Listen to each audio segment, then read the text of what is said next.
हुई, दुनिया का जागना हराम कर कर रखेंगे। वो दौलत का नाम है इश्क मुस्तफा, जिसको इकबाल ने कहा था।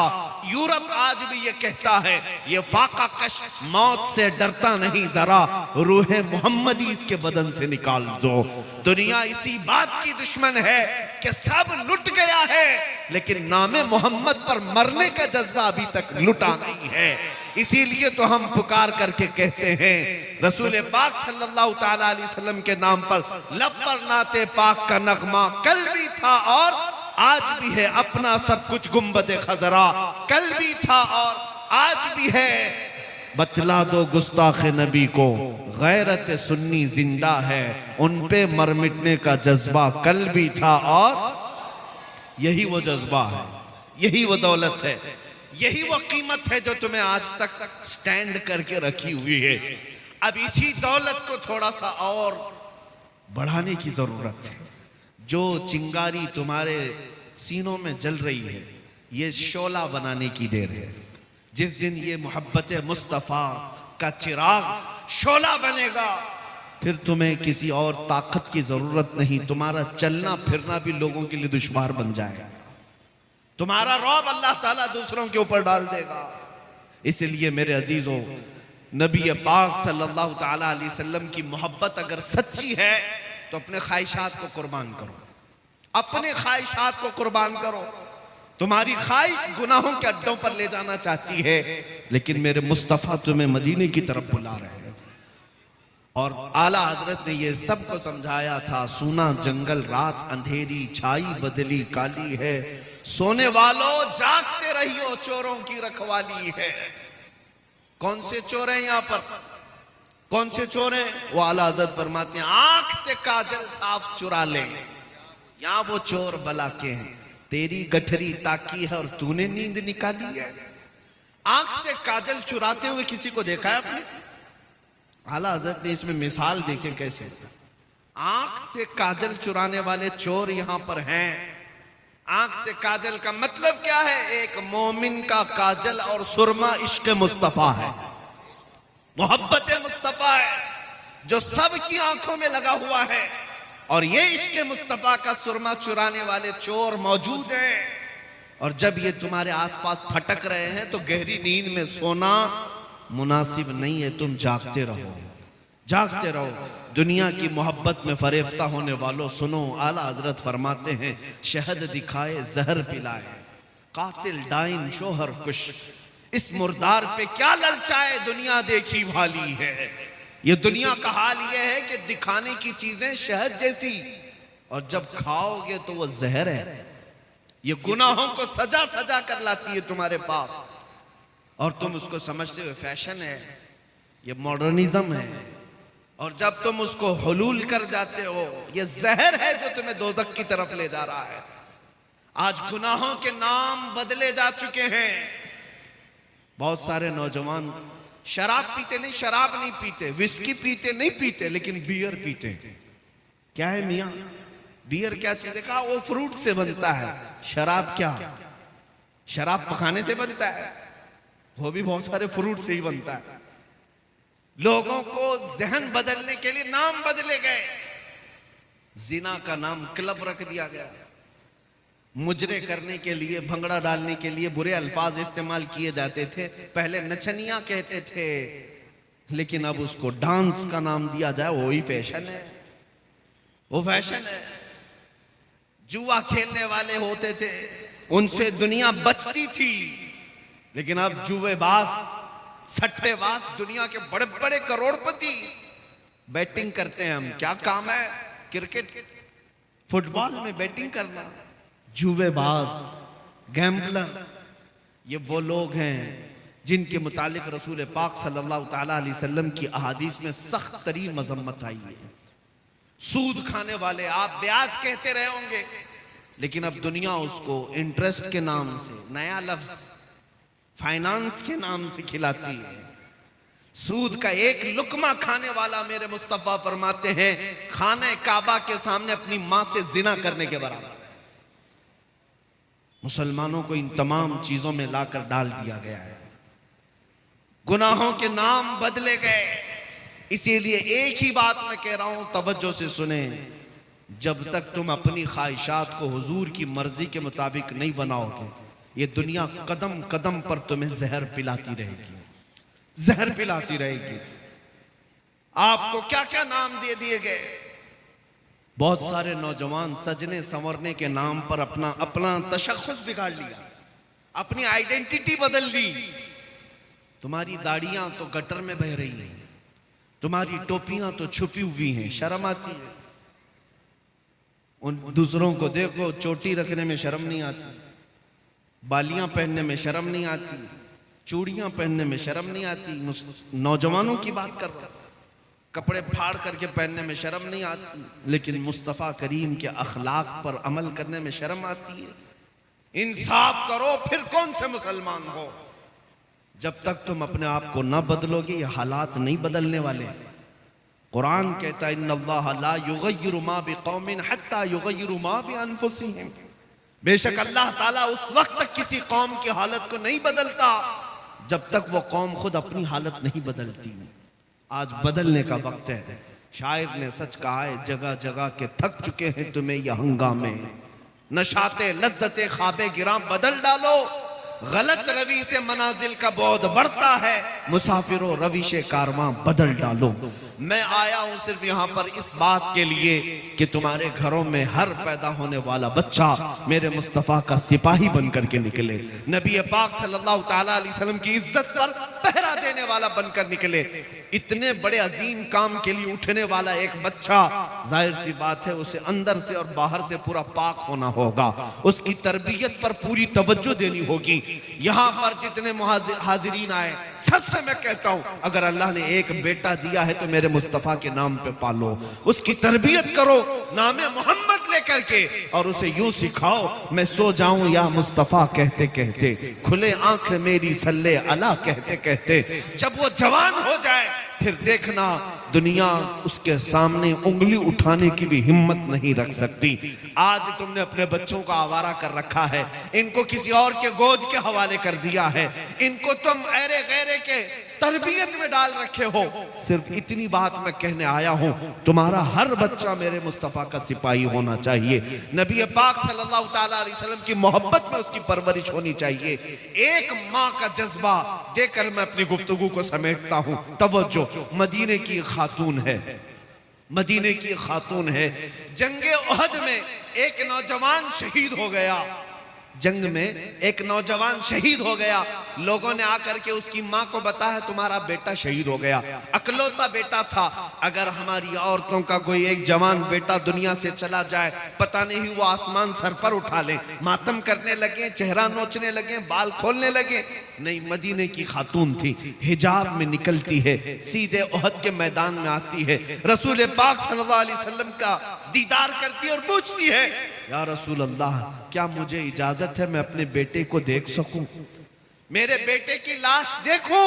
नबी पाक सल्लल्लाहु अलैहि वसल्लम ने फरमाया, हाँ, तेरा बेटा शहीद हो गया, अल्लाह उसको बुलंद मकाम दे, जा तू देख सकती है। सुनो ए मुसलमानों, वो खातून आई अपने बेटे को ढूंढते हुए, मैदान में पड़ी हुई एक लाश है, जवान बेटे की लाश।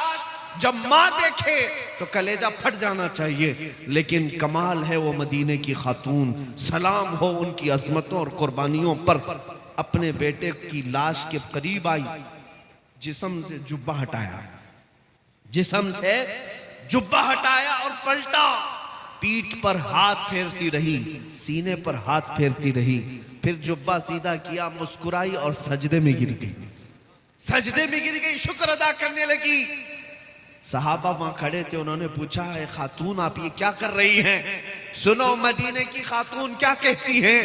कहती हैं, बात दरअसल ये है, मेरे इस जवान बेटे की मैंने शुरू से परवरिश इसी नाम पे की थी कि कभी इसकी जवानी काम आए तो मेरे मुस्तफ़ा के काम आए, मेरे नबी पाक की इज्जत के लिए काम आए। फिर जब उहद की लड़ाई का ऐलान हुआ, मैंने अपने बेटे को सजा संवार करके अपने घर से रुखसत किया था।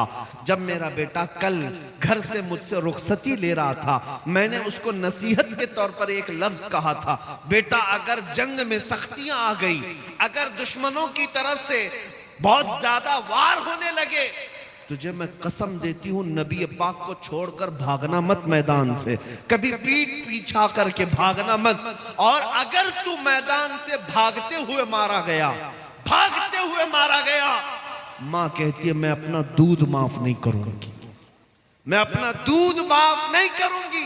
बच्चों की तरबियत इस नाम पर मदीने की खवातीन करती थी, मैं अपना दूध नहीं माफ करूंगी।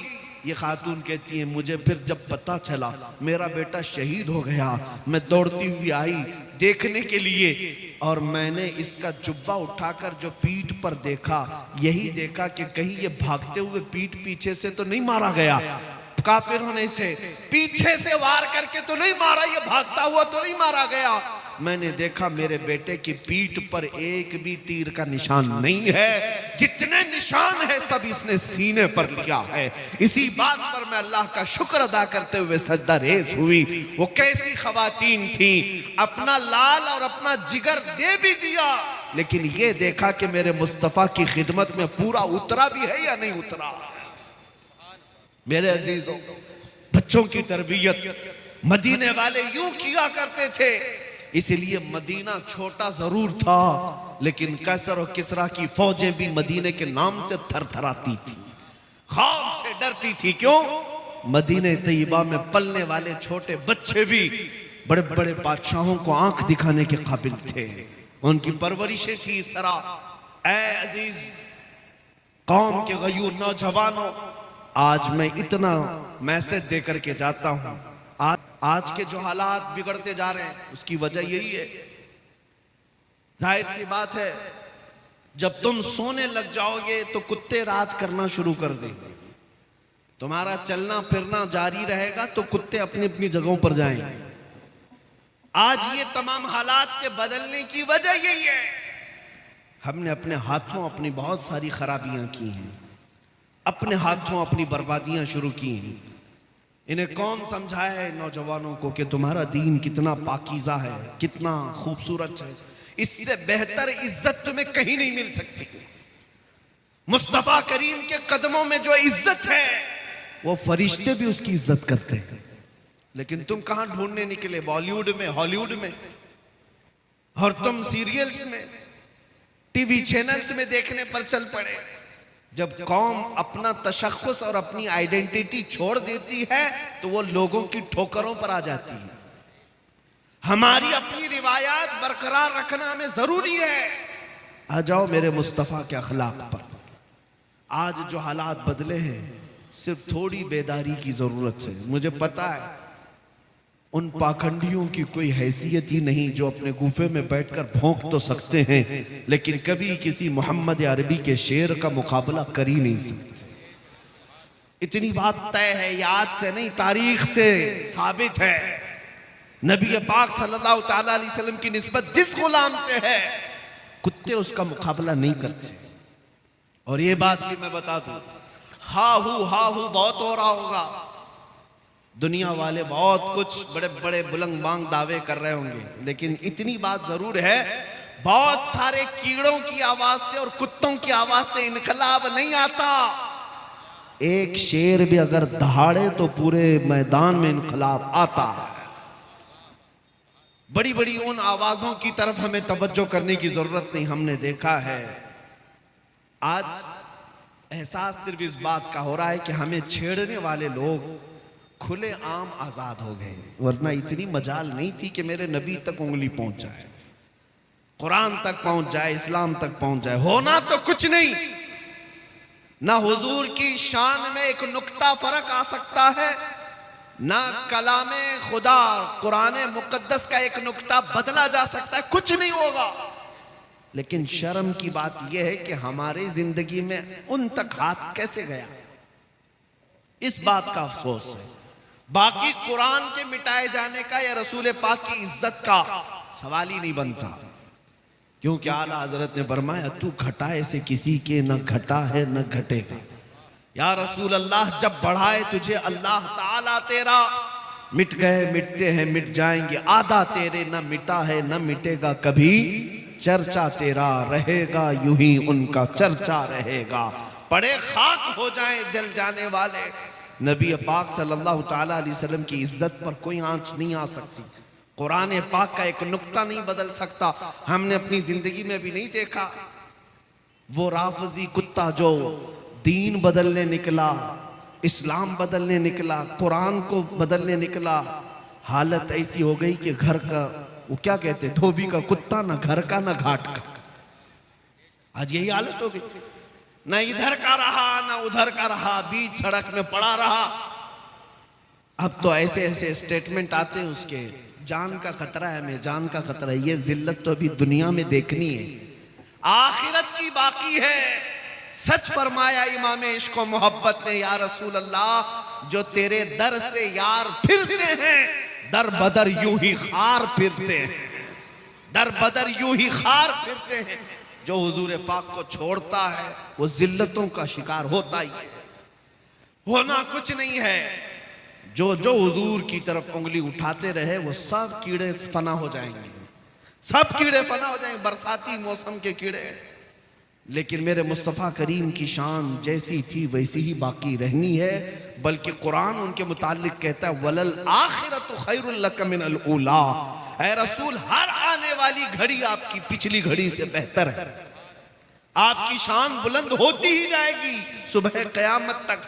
अरे मियाँ, ये तो कुरान की बात है ही है। जॉर्ज बर्नार्ड शॉ, अंग्रेज तारीखदान, एक मौर्रिख या अंग्रेज एक दानिश्वर है, वो कहता है, हमारी जमात का नहीं, वो कहता है मैंने दुनिया में बहुत सारे इनकलाब देखे, रेवोल्यूशन और इनकलाब लाने वाली शख्सियतें जब तक जिंदा थी उनका इनकलाब भी जिंदा था, लोग भी ज्यादा थे। लेकिन जब वो शख्सियतें मर गई तो इनकलाब भी ठंडा पड़ गया, वो रेवोल्यूशन भी गया। जैसे लेनिन का इनकलाब, मार्क्सिज्म का इनकलाब, सोशलिज्म का इनकलाब, डेमोक्रेटिक का इनकलाब, बहुत सारे इनकलाब आए। जॉर्ज बर्नार्ड शॉ कहता है लेकिन एक इनकलाब मदीने से आया था, मुहम्मदुर रसूलुल्लाह का। वो गए, 14 सदियां हो गई, लेकिन उस इनकलाब में एक आंच बराबर, एक उंगली बराबर भी कमी नहीं आई, बल्कि हर जमाने में उनके इनकलाब का असर बढ़ता ही जाता, बढ़ता ही जाता। ये कौन कह रहा है? दूसरे खीमे के लोग भी इस बात को मानते हैं कि मेरे मुस्तफ़ा करीम के दीन पर आज भी कोई फर्क नहीं आया। इस्लाम की फितरत में कुदरत ने वो लचक दी है, जितना ही दबाओगे उतना ही वो उभरेगा। ऐ मुसलमानों, मेरा ये मैसेज सुन करके जाओ, हमारे तमाम मसाइल का हल यही है कि मोहम्मद से वफा तूने तो हम तेरे हैं, ये जहां चीज है क्या, लौह कलम तेरे हैं।